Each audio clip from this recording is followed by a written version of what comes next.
जी, मैं Musawwar Ali Baloch we promote we encourage के platform से मैं हाजिर हूँ और हमारे साथ मौजूद हैं पाकिस्तान आर्ट एकेडमी के ऑर्गेनाइज़र और उनके जो है प्रमोटर, आप सीईओ भी कह सकते हैं, चेयरमैन भी कह सकते हैं। मुख्तलिफ शोबा है ज़िंदगी में जो है ना वो ये अवार्ड्स देते हैं मुख्तलिफ जो है ना वो काबिल लोगों को। मोहम्मद नई बेग साहब हमारे साथ मौजूद हैं, पूछते हैं चल के उनसे कि उनके जो है ना वो इस तंजीम के पाकिस्तान आर्ट एकेडमी के अगर आज़ो मकासद क्या है।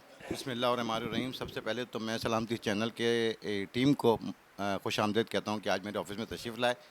और जहाँ तक पाकिस्तान आर्ट एकेडमी से मतलब आपने उससे सवाल किया है, तो पाकिस्तान आर्ट एकेडमी 1994 से काम कर रही है और इसने मुख्तलिफ़ प्रोग्राम मुनक्किद किए हैं। अवार्ड के हवाले से प्रोग्राम मुनक्किद करते रही है और इस तरह मुख्तलिफ़ इन्होंने कमर्शियल प्रोग्राम मुनक्किद किए हैं और इसके अलावा मुख्तलिफ़ पार्टियों के प्रोग्राम मुनक्किद किए हैं।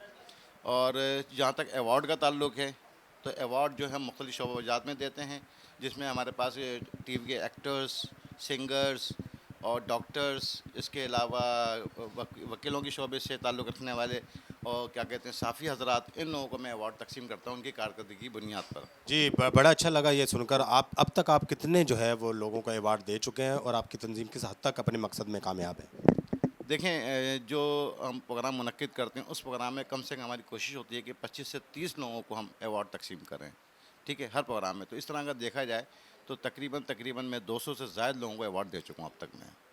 जी, 200 से ज़्यादा लोगों को अवार्ड देने वाले मोहम्मद नईम बेग के साथ हम मौजूद थे, वी एनकरेज वी प्रमोट के प्लेटफॉर्म से। इंशाल्लाह तफसीली इंटरव्यू हम इनका कराची में करेंगे।